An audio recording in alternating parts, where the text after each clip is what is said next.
Hello and welcome to Yes Japan Ask a Teacher Live. This is Ask a Teacher number 20. Woo! I guess I'll put this one on YouTube also. Normally I was only putting the dailies up on YouTube, the Yes Japan Daily, but I think every fifth show can go on YouTube, and we'll just make this one of them. So welcome to the Ask a Teacher. What we do is after every Yes Japan Daily, we do film an Ask a Teacher. And in Ask a Teacher, I will answer your questions about Japanese. You don't have to be a paying member of Yes Japan. You just have to simply be in the chat room. Until the day that there are too many people coming into the chat room and it overflows, you are welcome. Once it does do that, though, we will limit it to paying members. All right, here we go. I have 4 really good questions asked by some Yes Japan members in the chat room. And here we go. The first one, oh, and by the way, I am wearing my McCain Palin shirt, and I was not a McCain supporter. I'm a big Obama supporter, so I have this other shirt that I bought when I went to go see Obama speak near my house. It's the Time Man of the Year, right, Obama, because I was big into him, and so I have that shirt, and my dad hates it because he's a very staunch Republican, and I do a lot of interpreting for medical. And at this company where I do medical interpreting, well, they all hate Obama because of Obamacare, and they're worried about their bottom line. So, to be funny, I bought the McCain Palin shirt, and I wear it every now and then. And it's funny because when I wear it, I actually become Republican. And I start thinking about, in a Republican way. I don't mean to make this a political thing, but I was with my dad. We were going to see a comedian named Dennis Miller here in Vegas, who is really a really strong Republican comedian. So everyone that goes to that show is definitely Republican. I'm like the only Democrat in the office, but the guy's in the office, in the place, and it's really, really funny, this guy. And I was walking, and these old people were like, "Oh, we love McCain and Palin. We are definitely Tea Party." I'm like, "Yeah, Tea Party, me too, all the way, America." Anyway, that's me. Either way, I respect if you're Republican or Democrat. That's why I can definitely go see a comedian that's slanted against Obama, because I think the jokes about him are hilarious. All right, that being said, we have 4 really good questions from the Yes Japan members. And the first one is, Joji-san wa Nihongo no hon o yomimashita. Means, George read a Japanese book. If Nihongo means Japanese language, how would you differentiate between a book in Japanese or a book about Japanese? Man, wow, good question. So let's say out of the blue, first of all, why would a Japanese person say Nihongo no hon o yomimashita? I mean, they probably wouldn't. Because every book that they read is probably Japanese. Now, they might say Eigo no hon o yomimashita. I would say the default thing to think about it is, when you hear Nihongo no hon, it means it's just a Japanese language book. It doesn't mean a book about Japanese.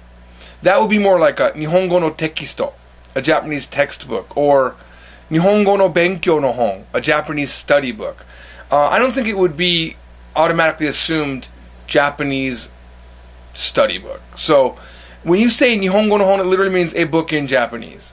Eigo no hon, a book in English. So, that's my quick answer. And remember, every book and every teacher, whatever they tell you, it is just their opinion. This book that I wrote, Japanese from Zero, is my opinion. My and my wife's opinion. So just remember, take every lesson that you learn from anywhere, and remember, it might not be exactly what you believe in a language, but what I believe is Nihongo no hon means Japanese book. Take that for what you want. All right, next question, and oh man, maybe I want to move this to the next one. I'm going to move this to the third one down because man, is it such a good question. I want to save it. This next question then is from Wrath of Slime. His question is, to say something like "you and your dog," would you say "anata to anata no inu"? Would that be the normal way, or would it sound very stilted with the 2 anatas? Not sure what stilted means. Not sure what that means. But you want to know, does that sound weird to say "anata to anata no inu"? Yeah, that does sort of sound weird. I'm not sure why, though. Let me think about that for a second. See, here's the thing. When you know somebody, like your name is Wrath of Slime, but let's just say that your name was Suraimu, and I called you Suraimu all the time. That's your name.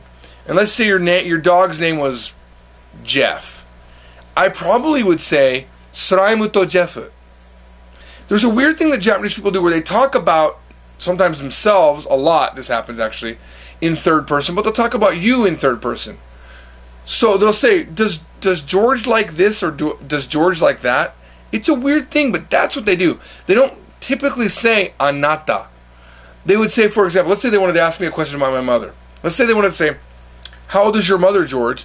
They wouldn't say, anata no okaasan wa nansai desu ka? They would say, George no okaasan wa nansai desu ka? It's a weird thing that they do. Watch for it. Now that you know that they do that, watch for it. So, I personally would never say, anata to anata no inu. I would say, Suraimu to Suraimu no inu, if I was going to say it. Or I would just say, Suraimu to, I forgot what I gave the fake dog's name, Max. Oh, I'm sorry, there's actually a Max in the room. No offense, Max. So, Suraimu to Max. That's what I would say. So, I would actually use the name. I wouldn't say you or your name twice. So that's a great question. I love it. Remember, Japanese like to use third person. And by the way, you'll hear girls do this a lot. There's a certain type of girl that likes to say, Mamiko, well, as for Mamiko, and they literally, Mamiko means me for them, even though their name is Mamiko. Yoko wa, they won't put a san or a chan. Mamiko-chan wa. Oh, they might. There are girls that will put the chan on there. And they tend to be these cutesy, what they call buriko. Buriko, which are, oh gosh, what is that in English? Girls that act all cutesy is a buriko. That's my sort of definition of the type of girl that would use that. Okay. Next question is a really, really awesome one by NJME. And he writes, Bakari.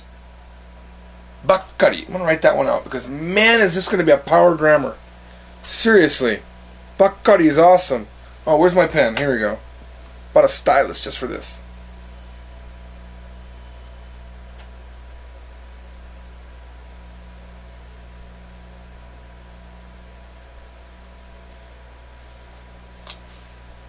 Alright, here's the word. Bakari. Bakari. A little tsu in there puts a little bit of strength on that ka. And actually I'm going to write... Now, we're going to talk about Bakari. What does Bakari mean? I'll tell you in a second.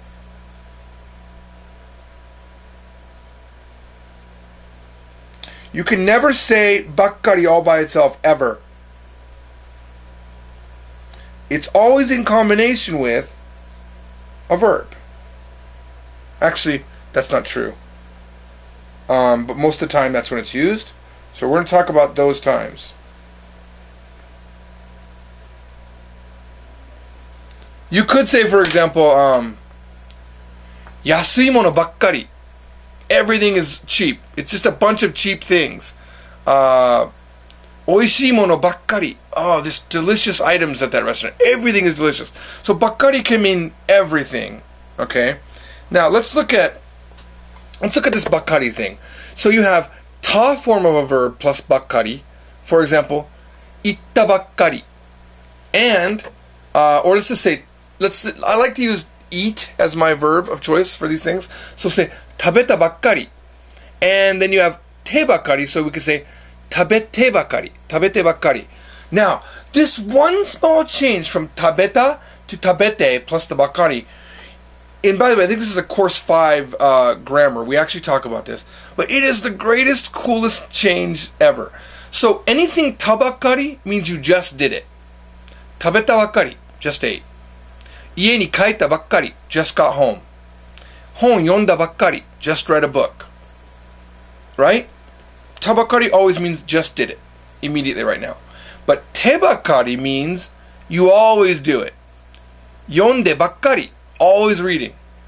Tabete bakkari.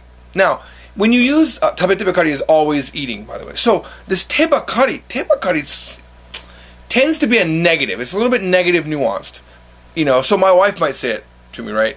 She might say, Shabete bakkari. Always eating. Right? Or nete bakkari. Always sleeping. It's definitely not a nice thing. You could say it about yourself. Yeah, boku wa nete bakkari desu yo. I'm always sleeping. I remember, let's see, I think we had shabete bakkari. Always chattering. Shaberu, to chatter, to talk. I've had that. I've been told that before. Joji wa shabete bakkari desu ne. You know, okay, screw you. Screw you. So what if I want to talk? It's my thing. So tabakari and tebakari, I use it. Remember that if you hear it anywhere else, it tends to just mean a whole bunch of those things. Inu bakkari. It's all dogs.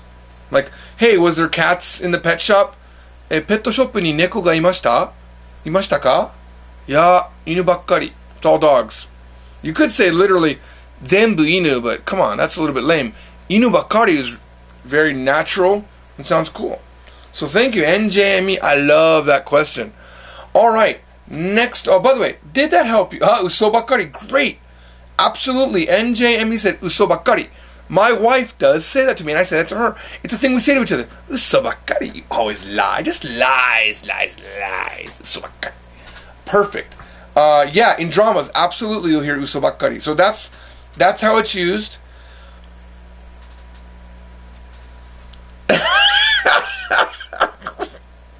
Max, I'm not even going to repeat that. Dude, that's tough, man.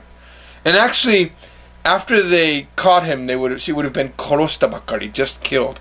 Let's say you just killed somebody. Koroshita bakkari, just killed them.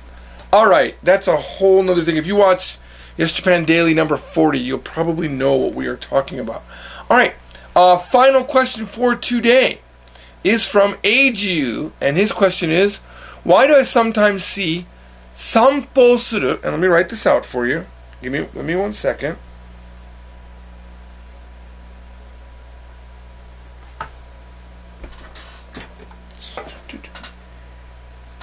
Alright, he's asking about sanpo suru. And the first time I wrote this, I had a head on my po. And it didn't feel right, because I wrote it in a weird slant way and the head came on. You're supposed to have just a straight line and then come down from that. Not you don't cross that top line. So make sure you don't do that. But anyway, sanpo suru, he says, how come sometimes it's written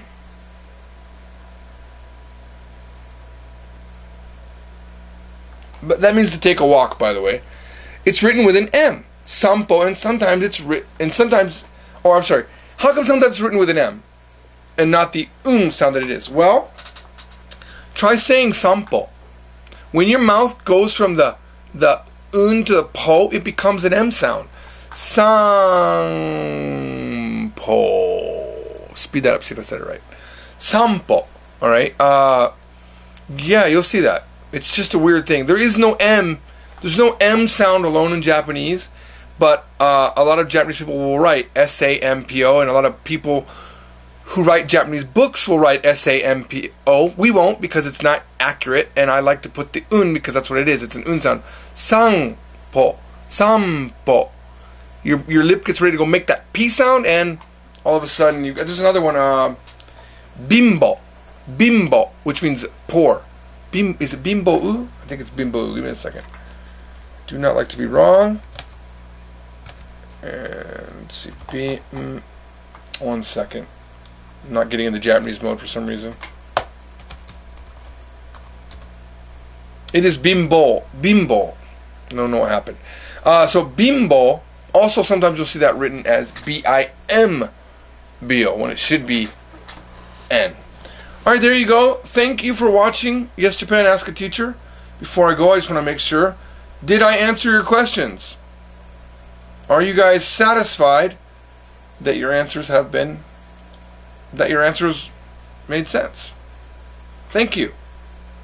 Oh, Unko-kun, gosh, I was really avoiding saying that name, but Unko-kun, Mr. Poop, gave another great example, senpai, which means your elder, and it's typical. You have senpai, kohai. Your kohai is your underling, the person below you, and then if you're in a job and someone's been there for many more years than you, then they're your senpai. In school, anyone in a higher grade is your senpai. But they like to use S-E-M-P-A-I also for that, but it should be S-E-N-P-A-I. P-A-I. And when you learn hiragana, you'll know what we're talking about. So there you go. Thank you for watching. Ask a Teacher. We'll see you, hopefully, on the next Ask a Teacher chat room, and I will answer your questions. Ja. Bye-bye.